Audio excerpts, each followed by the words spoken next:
Now we'll see register. हम देखेंगे कि रजिस्टर हम किसे कहते हैं। अभी तक हम लोगों ने बात किया लैच के बारे में, फ्लिप फ्लॉप्स के बारे में, और हमने ये देखा था कि फ्लिप फ्लॉप जो है वो 1 बिट ऑफ इंफॉर्मेशन स्टोर करता है, ठीक है ना।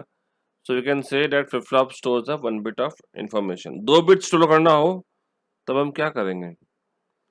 If you require to store a 2 bit, तो हमें 2 फ्लिप फ्लॉप चाहिए होंगे। If a 2 bit is required to be stored, we require 2 flip flops। 3 के लिए 3 चाहिए। तो हम ये कह सकते हैं कि if n bit is required to be stored, we require n flip flops। या हम ये कह सकते हैं कि if a group of bits is required to be stored, we require group of flip flops which is called as register। If a group of bits is required to be stored, we require group of flip flops called as a register। तो अब इसके लिए हम लोग D flip flop इस्तेमाल करेंगे। D type of flip flop बाकी भी इस्तेमाल कर सकते हैं, but D type flip flops are mostly used in the formation of registers. अब हम आगे बात करते हैं शिफ्ट रजिस्टर। शिफ्ट रजिस्टर हम किससे कहते हैं? अब a register is capable of shifting its binary information to the left or to the right। Binary information जो है 0 1 आपके पास जो भी बिट्स है, it has an capability to shift the information either to the left or to the right। तो इसे हम कहते हैं शिफ्ट रजिस्टर। यदि वो लेफ्ट साइड शिफ्ट करता है LSR, तो हम इसे हम कहते हैं लेफ्ट शिफ्ट रजिस्टर। और यदि राइट साइड शिफ्ट करता है तो हम उसे हम कहते हैं राइट शिफ्ट रजिस्टर। अब इसका मूवमेंट देख लो आप। तो the basic data movement operation in shift register, figure A में क्या हो रहा है, डेटा इन आ रहा है और इट इज सीरियली जा रहा है data, and it is shifting right. इसी तरीके से फिगर बी में डेटा इन आ रहा है and it is shifting left and it is serially moving out. Serially in हो रहा है, सीरियली आउट हो रहा है। फिगर सी में हम ये देख रहे हैं कि डेटा जो इन हुआ पैरेलल इन हुआ, लेकिन डेटा आउट जो है वो सीरियली हो रहा है। फिगर डी में हम देख रहे हैं सीरियली डेटा इन हो रहा है, पैरेलल डेटा आउट हो रहा है। फिगर ई में हम देख रहे हैं कि पैरेलल इन हुआ, पैरेलल आउट हुआ, वेरी फास्ट प्रोसेस। और रोटेट राइट, फिगर एफ में रोटेट राइट एंड फिगर जी में keep on rotating left.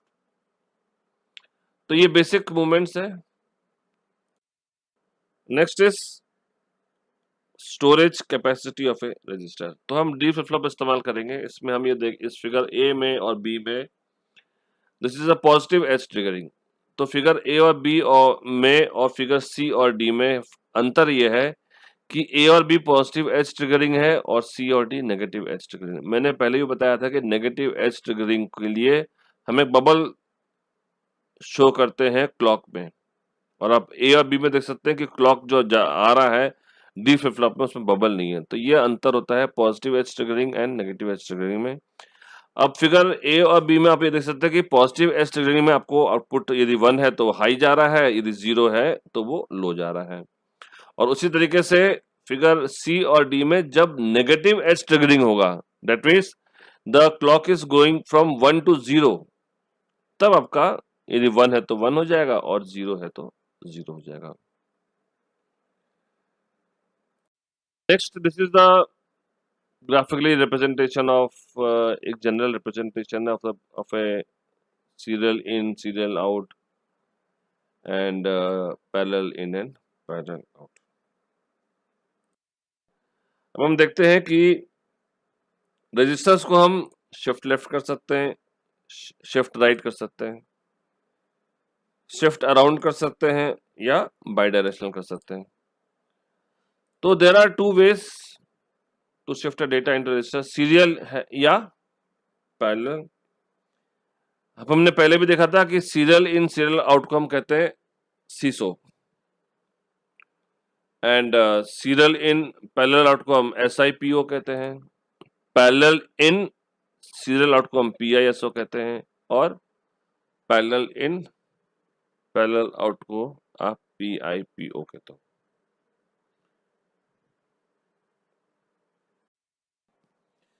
Now we'll see serial in, serial out, shift register. So from the name itself, it is obvious that this type of register accepts data serially, that is one bit at a time at the single input line. The output is also obtained on a single output line in a serial fashion. The data within the register may be shifted from left to right using shift left register, or may be shifted from right to left using shift right register. तो ये figure है यहाँ पे, figure of shift right register A, या figure of shift right register A is using D flip flop and B is using JK flip flop. आप बाकी TB और SRB आप इस्तेमाल कर सकते हैं। फिलहाल जो शोन है it is D and JK, बाकी का भी आप इस्तेमाल कर सकते हैं T and SR। Next is this is the operation of a shift right register, कि आपका जो डेटा है QA है या D का जो आउटपुट है, these are QA, QB and QC जो है, ये किस तरह से आपके आउटपुट जो है वो मूव करेगा। तो अभी हम देख रहे हैं 4 बिट शिफ्ट राइट रजिस्टर, क्योंकि QA, QB, QC, QD है।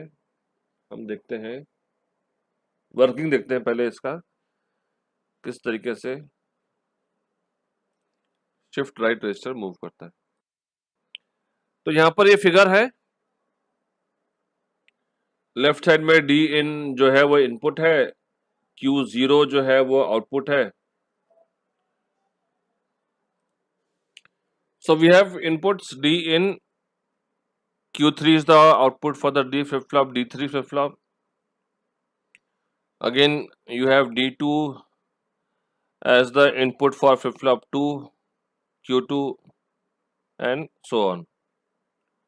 तो लेफ्ट साइड से it is a shift right register, तो राइट साइड में डेटा मूव होगा एंड इट इज सीरियली, तो सीरियली इन होगा from D in and you will get the serially out.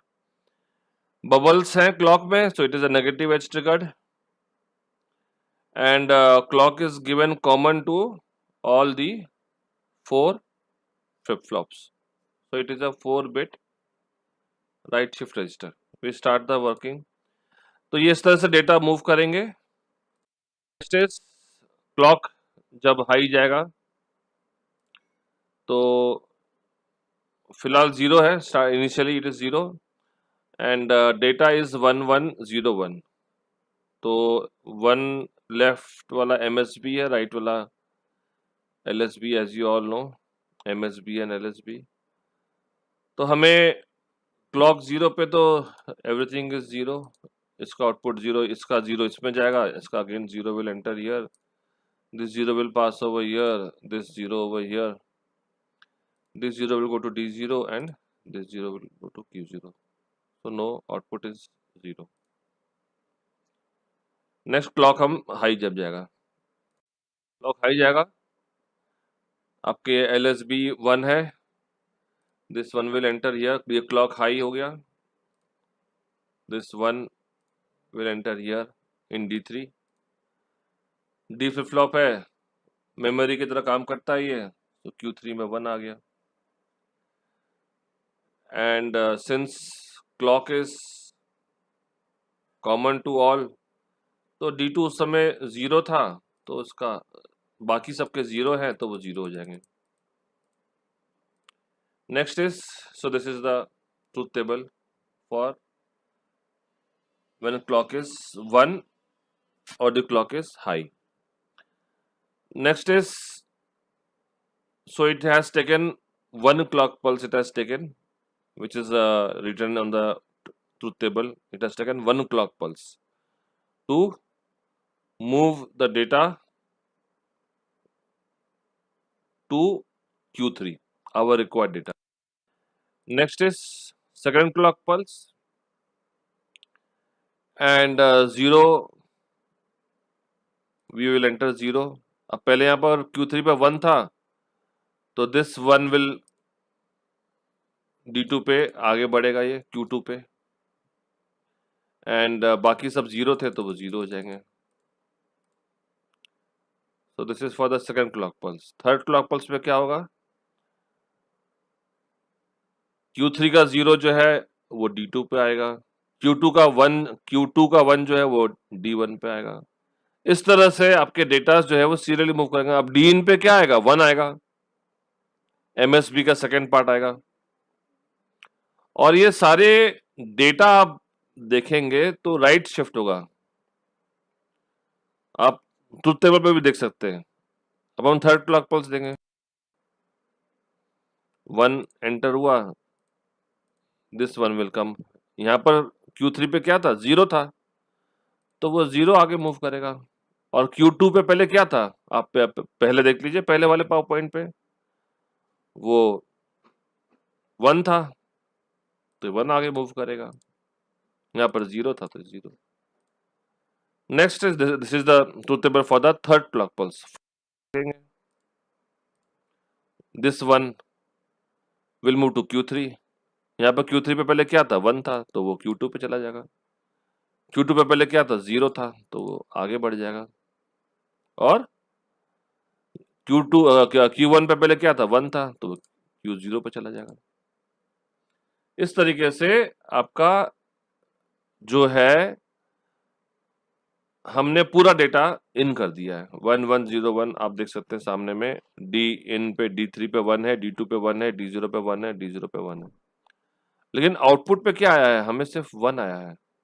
अभी तक तो आप यदि आप पुराने स्लाइड्स देख लो तो अभी तो सारे 0 थे, अब जाके 1 आया है, दैट इज योर LSB. तो आप ये देख सकते हैं कि 4 क्लॉक पल्स पे अपने डेटा को इन कर दिया है. अब डेटा आउट करना है तो move on to fifth clock pulse. अब यहाँ पर देख सकते हैं कि फोर्थ क्लॉक पल्स पे आपका डेटा आपको मिल गया है.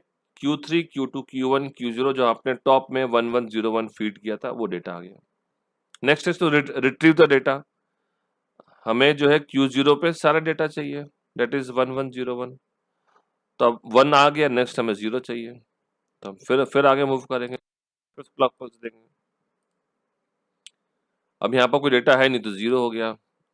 Q3 पे पहले 1 था तो वो आगे बढ़ेगा, Q2 पे पहले 1 था वो आगे बढ़ेगा, और Q1 पे पहले 0 था तो वो आगे बढ़ जाएगा. तो हमें पास जो है बाहर जो है एक और डेटा निकल के आ गया, दैट इज 1 एंड 0.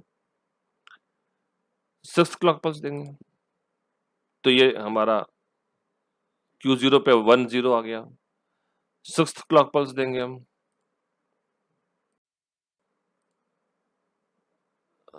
कुछ नहीं है इसमें. यहाँ पर Q2 पे पहले 1 था तो वो आगे बढ़ जाएगा, और हमें यहाँ पर फिर हमें 101 मिल गया है. अब एक क्लॉक पल्स और सेवेंथ क्लॉक पल्स पे क्या होगा? जो है Q1 वाला जो है वो राइट शिफ्ट कर जाएगा. तो ये आपका डेटा आ गए Q0 पे 101. सेवेंथ क्लॉक पल्स पे हमारा जो है,